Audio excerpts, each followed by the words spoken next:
I'm David Blake. Welcome to another edition of LSN Extra. I'm alongside Norton High School hockey coach Eric Grasso. Thank you for joining us today, Coach. Thank you, Javik.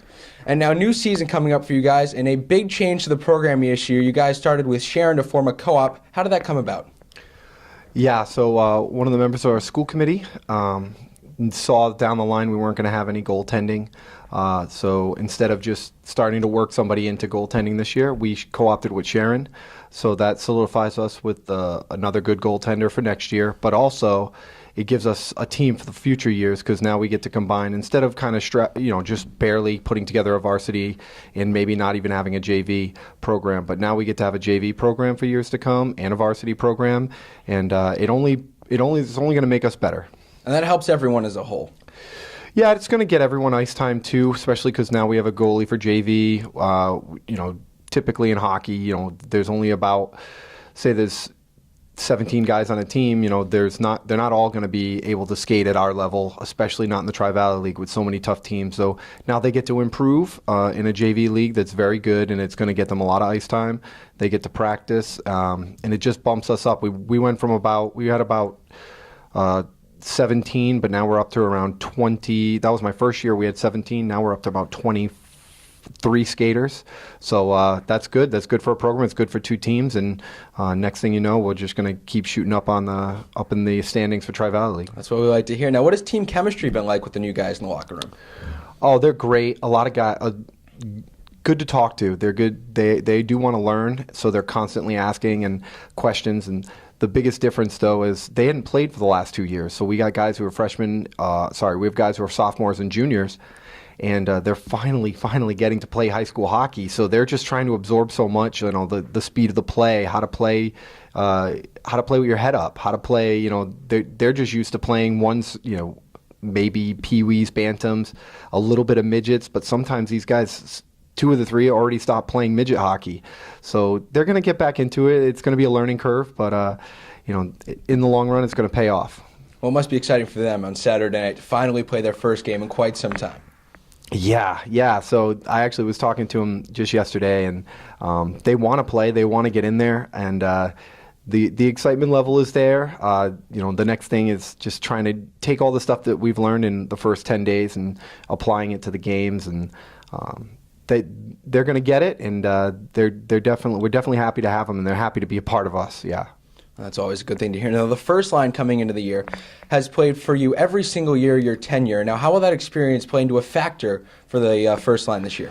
Yeah, so especially because when we're going to be playing against teams like Medway and Medfield in the first 3 games, these guys need to be able to rely on each other, and they also need to feel free to create their own breaks and be able to get out of the zone on their own. And teams like Medway, you can't even predict what they're going to do. They have so much speed, and they're going to come at you that the ability for these guys to know each other and know how they play, know the different ways that we like to forecheck, breakout, they all know it, and they've been playing together. So when they get out there, they're going to be able to create things and do things that they weren't able to do at the beginning. And entering the Tri-Valley League 2 years ago when I first started coaching here, it was a bit of a shock. So now that these guys know exactly what they're doing, and they know how each other play, they know exactly how to play it, and they know how to be there for each other most of all. And that's definitely been the best thing to see, is everyone knows where to be for each other now.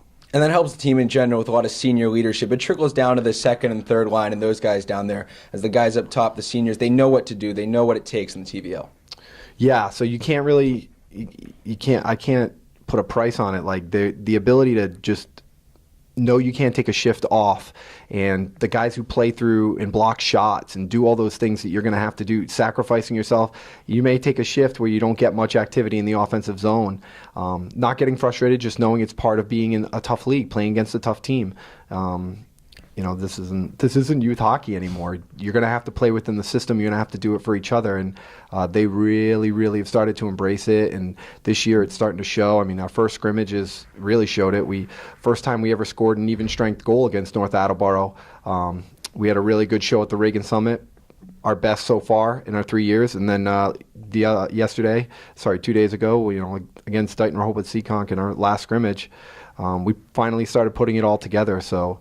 We're going to be going full throttle, and we're going right for Bellingham on Saturday. It's going to be a fun game to watch. And now you guys have a brand new D-line this year with your seniors leaving last year, and Joey Giuliano's the lone upperclassman on the line. So what do you expect for the young group this year? Yeah, they're young, but Joey is good, and he's really able to anchor. He can skate a lot. He can take a lot of minutes. He might even end up playing almost entire periods. He's able to do it play that much. You can't forget Billy. Billy McCarthy played so much as a freshman, critical minutes. He is probably got one of the strongest shots on the team. Not the biggest guy, not the strongest guy, but he knows how to get that puck out. It's going to be, him and Joey are going to be anchoring that D, whether they're on the ice together or not. But the younger guys, you get guys like Saunders. He's going to step up. He's a scrappy sophomore, but he knows how to battle in the corners. And the next thing, you go down the line, we have a Jared Parker from Sharon, Matt Pepin, who played JV last year, a little bit of varsity, and they know how to play. They know how to move the puck up, and it's going to be fun to see who steps up. But some of those guys are going to step up, and we're going to have a good competition for the second set of D. But with guys like Joey, I mean, it's fun to coach guys like Joey. It's fun.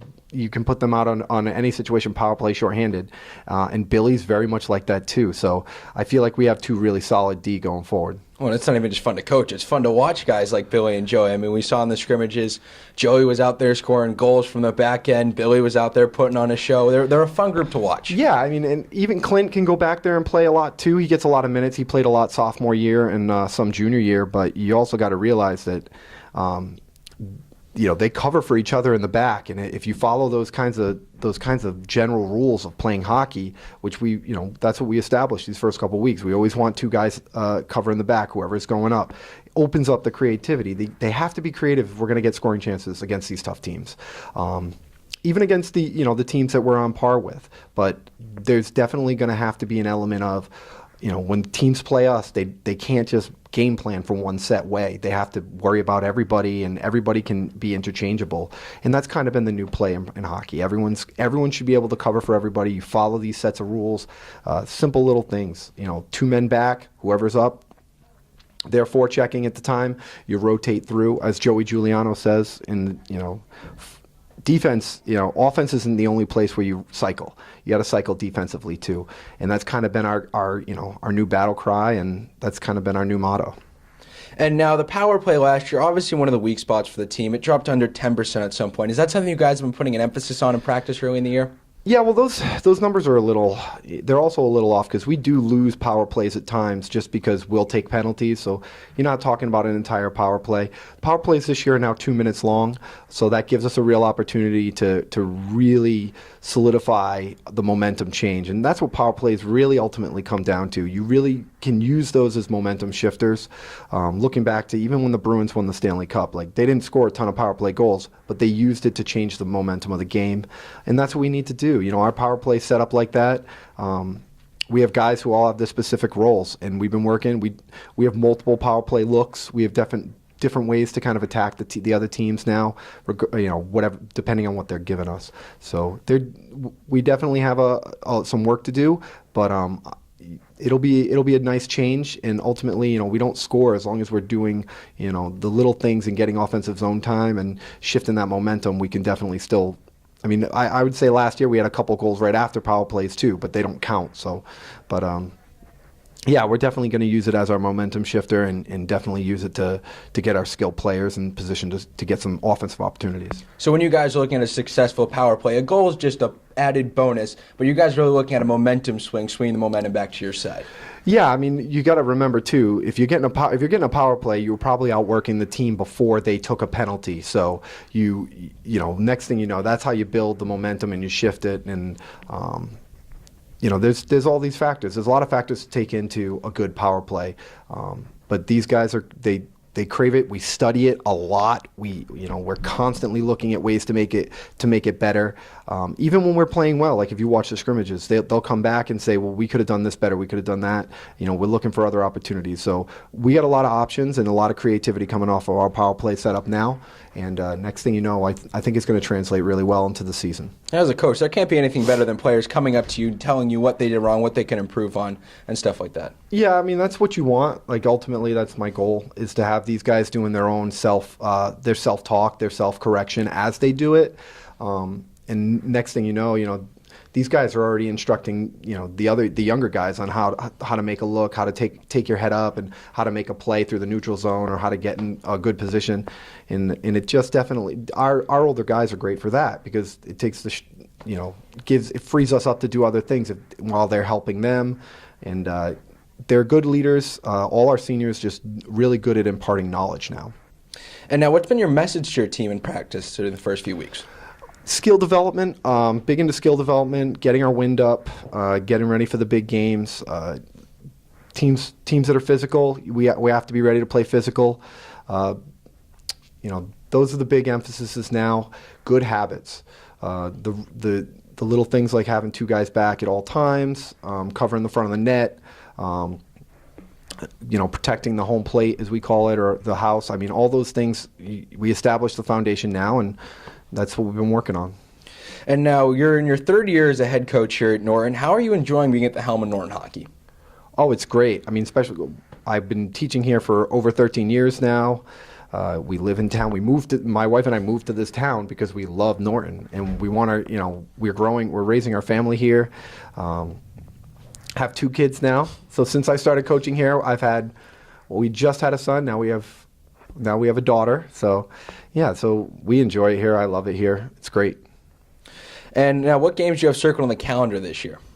The first game. I mean, that's the most important game, Bellingham this Saturday. And I think the guys themselves get excited for certain games. I try to get ready for every game the same way. I mean, once Bellingham's done, the most important game's going to be Medway. As they say, you don't win anything if you have 4 wins. You don't win anything when you have 5 wins. So we got to get to 10 wins. We got to get to the 20-point threshold so we can get into the playoffs. So.